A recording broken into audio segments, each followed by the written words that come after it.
White House Press Secretary Kayleigh McEnany looked stunned when she heard the dumbest question ever asked at a press conference.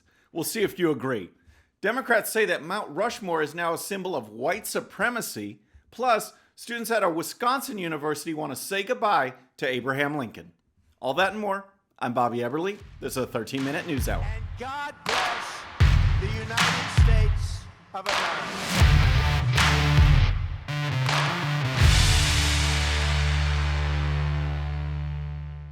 All right, friends, welcome to the show. Happy Wednesday. I hope you're having a great week. If you're new to the show, thanks so much for tuning in.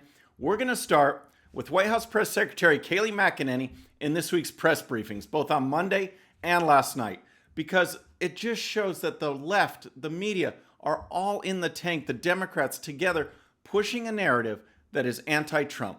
Anything they can do to go after the president. Now, it even resorts to illegal sharing, leaking of top classified information. It's absolutely outrageous.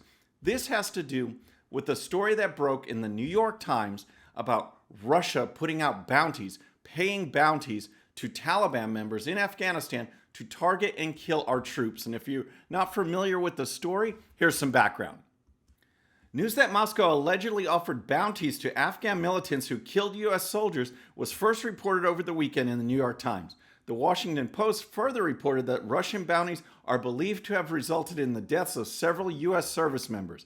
And the Associated Press reported that officials said an April 2019 attack on an American convoy that killed 3 Marines in Afghanistan is under investigation. So President Trump said he was not briefed on this intelligence. And that's where everything just went crazy. The media went into a meltdown. The Democrats went into a meltdown. Why isn't President Trump acting? Why isn't he going after Russia? What does Putin have on President Trump? On and on and on. The fact of the matter is that the New York Times irresponsibly and illegally pushed forward intelligence that wasn't even verified. That's why the president wasn't briefed on it. There's still debate. There's still doubt. There's no consensus. And here's more. The White House on Monday insisted there is no consensus that the intelligence that Russia offered bounties to Taliban-linked militants to kill U.S. troops is accurate, which is why it said the issue was never flagged to President Trump or Vice President Mike Pence. The comments from the administration come after a Sunday night tweet from Trump insisting he had not been informed of the reports because the intelligence community did not find this info credible. And amid mounting pressure from Congress to get to the bottom of whether Trump knew of the alleged bounties, and if so, why there was no retribution against Russia. So this brings us to the briefings, okay? And yesterday's was just a classic example. It doesn't matter what the press secretary says. The left, the media asks their same questions over and over just to get airtime. It's almost as if they just want to make sure that they establish their left-wing cred before the cameras stop rolling. And so McEnany even started the briefing by saying this. The front page of the New York Times is not the venue for discussing classified information. The White House podium is not the venue for discussing classified information. We are here today having this discussion because of an irresponsible, anonymous leak to the New York Times. So even with that statement, the questions were just Russia bounty, Russia bounty. This was yesterday's briefing. And it's just so funny because, again, it looks like the only reason that these press briefings have merit to the reporters is so they can kind of score some left-wing question. So they can go back and say, hey, did you see me? Did I rank high on the left-wing scale? I mean, look at this poor guy. This is the end of the briefing. And he's like, hey, wait a second. Where's my question? And this president has a very strong foreign policy record to be incredibly proud of. Thank you. Kelly, take a question from you? Kelly? What? Really? So that was last night. On Monday, it was the exact same thing. Here's just a common exchange. There's no consensus, and there are dissenting opinions from some within the intelligence community. You don't think this report is true? I'm telling you this, that there's no consensus in the intelligence community and that the dissenting opinions from some in the intelligence community exist. So then the press actually did move on Monday's briefing to other questions because, once again, anything that they can do to go after President Trump, to try and get President Trump, they have this fascination with the Confederate flag, with the Confederacy, these monuments that have been torn down. Even though we know that's all bogus, they've been destroying all sorts of other monuments too.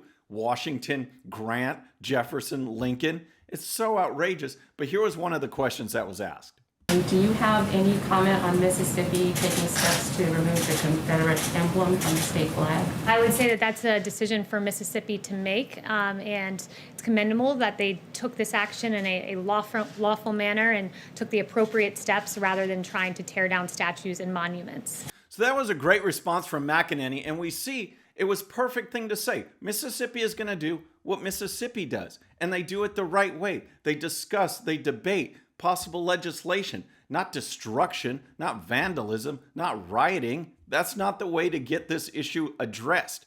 She had a great response. Then we move to this other reporter who sets up his question this way. There's a national conversation going on right now about the proper place of symbols of the Confederacy, statues, memorials, names, and the president has repeatedly inserted himself into this debate.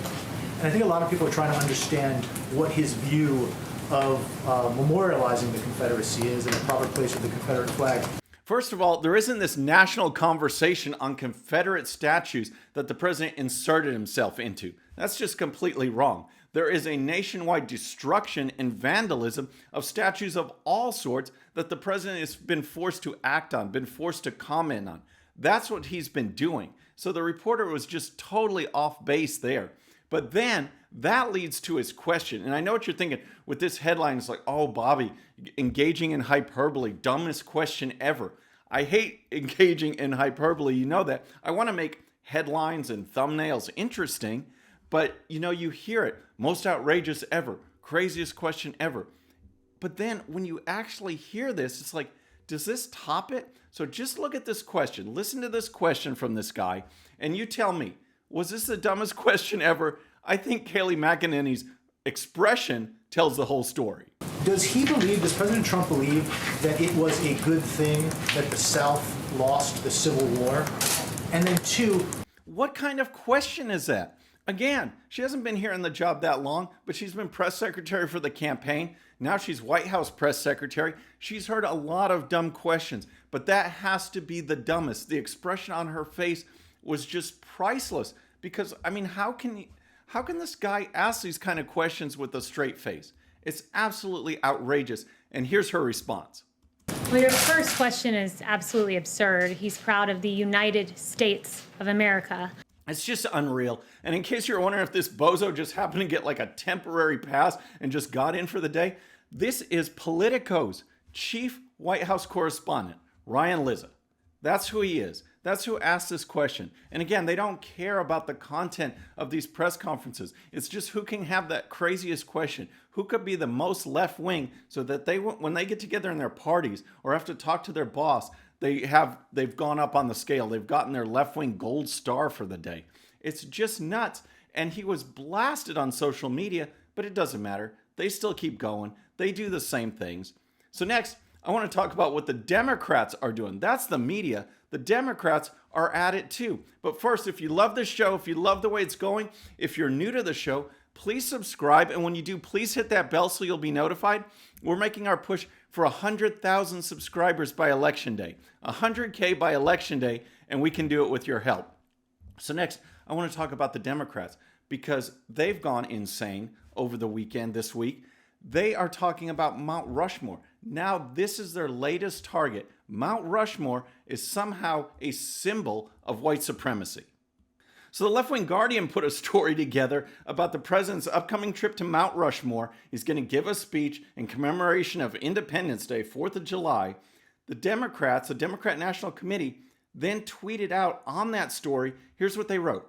Trump has disrespected Native communities time and again. He's attempted to limit their voting rights and blocked critical pandemic relief. Now he's holding a rally glorifying white supremacy at Mount Rushmore, a region once sacred to tribal communities. Can you believe this? Can you believe what they're saying? I mean, take a president, any president, George W. Bush, Barack Obama, Bill Clinton. The president says, or we get word as the American people that the president is going to go to a national landmark, Mount Rushmore, and give a speech for Independence Day. For 4th of July, he's going to give a speech. No one would think anything about it because that's what presidents do. It's the 4th of July. Yet President Trump does it, and the Democrats are blasting it, saying Mount Rushmore is a symbol of white supremacy? Here's some of the reaction. This is Jason Rants over at KTTH Radio. The Democrats think Mount Rushmore is a display of white supremacy. There's no saving this country if Biden gets elected. Then we have Matt Whitlock, who's over at the National Republican Senatorial Committee. He tweeted this. It says, 4th of July festivities at Mount Rushmore equal rally glorifying white supremacy. 2020 Democrats have lost it. And then we've got Dave Rubin over at the Rubin Report, and he tweeted this. All the Republicans have to do is run on a, hey, at least we're not the Democrats platform. And he's absolutely right. This is insane, folks. But what can we do? We've got this coordinated attack by the Democrats and the left to go after President Trump. We have the New York Times on its front page putting out intelligence that is top secret, illegally leaked, and not even verified. And their story is, why didn't Trump know? Why isn't he doing anything about it? Well, the intelligence process is a process. And when it gets to the president, then the president acts. It's outrageous. And now you've got the Democrats attacking him over Mount Rushmore. It's insane, folks. But we see this permeating through the media, through the Democrats. We also see it on college campuses, in academia. And that's what I want to talk about next, because you've got this push, and we've seen it with safe spaces and other areas where the college students are the ones calling the shots. They are the ones demanding action be done, or else we're going to throw a tantrum. Otherwise, we're snowflakes and we're just going to melt. And the administrators give in. What about them laying down the law and saying this is how it's going to be? Because at the University of Wisconsin at Madison, you've got students that want to get rid of a statue of Abraham Lincoln because of his feelings toward blacks. This is the president that saved the Union, that freed the slaves, but that's not good enough for these students. And here's a report from The Blaze. A student group at the University of Wisconsin-Madison is calling for the school to remove its popular Abraham Lincoln statue, saying the president, who is known as the Great Emancipator, is a symbol of racism. The statue has sat atop the university's Bascom Hill for more than a century and is a popular backdrop for graduate photos, according to WISC-TV. But students in the university's Black Student Union say that its continued presence on campus ignores the 16th president's stated opinions against racial equality. So things have gone crazy. If Abraham Lincoln isn't safe, who is? Who are the statues that the left is going to allow to be up on college campuses, to be up in our parks? Who makes the cut if the left is in control? And here's more from the story. He was also very publicly anti-black, Kayleigh McEnany, the president of UW-Madison's Black Student Union, said. Just because he was anti-slavery doesn't mean he was pro-black. So the chancellor of the university says she doesn't support these comments, but of course even her statement is surrounded by these left-wing talking points, and here's what she said. Like all those presidents, Lincoln's legacy is complex and contains actions which 150 years later appeared flawed. Chancellor Becky Blank said in response to the calls for the statue's removal. Blank acknowledged that while the school has a lot of work to do to address systemic racism and oppression, she doesn't support removing the statue. She argued that Lincoln's legacy should both be celebrated and critiqued. So this is nuts, folks. The chancellor just admitted, she acknowledged that her university deals in systemic racism and oppression and needs to be addressed. I'd like her to actually list where this university engages in systemic racism, outside of probably admissions practices that go the other way, and oppression. They just say these things to show some kind of guilt when it's absolutely not true. She actually said that this university engages in systemic racism and oppression. Here's McWhorter's response. For them to want to protect a breathless, lifeless statue more than they care about the experiences of their black students that have been crying out for help for the past 50, 60 years is just a horrible feeling as a student, as a black, brown student on campus, she said. So we'll keep you posted. I'll let you know if the statue ends up going or if the administration actually shows some backbone. And next, I want to talk about Mitt Romney, because he's been totally useless. He's probably the most useless Republican that we have up there in Washington, D.C. And now we're getting word that some of his team, we know he's anti-Trump. He voted to impeach, to remove the president from office. We know where he stands. Now some of his staff, reports are coming out that some of his staff is getting together to get involved in the 2020 election to support Joe Biden. Here's the report. Veterans of Mitt Romney's 2012 presidential campaign are eyeing an alliance with Joe Biden, looking to make a splash in announcing that they have turned their backs on the GOP this year and will support the presumptive Democrat nominee instead. Micah Spangler, who was a staffer in southern Florida for the Republican Party during the race, told fellow campaign vets in emails Friday and over the weekend that he is working with the Biden team to cultivate a network of Romney alums that want to help elect Joe in November. So typical. And according to the report, the Spangler guy, he's not alone. Here's more. In a separate email to the Washington Times, he said he has received an outpouring of support over the first few days, but wouldn't say what motivated him to flip.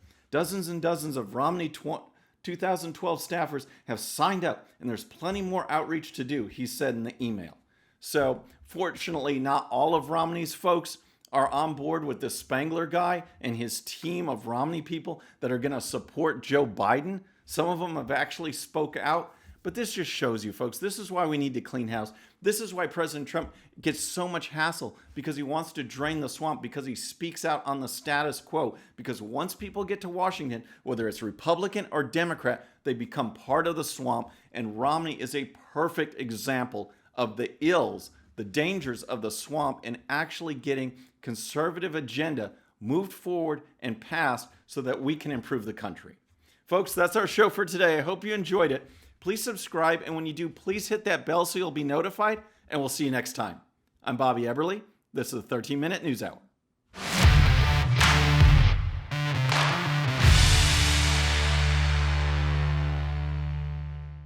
Okay, friends, thanks so much for watching, and before you go, please hit that subscribe button, hit that bell so you'll be notified, and here's a special video just for you so you can watch even more of the 13-Minute News Hour. And don't forget to check out GOPUSA.com for the best in conservative news and commentary. We'll see you next time.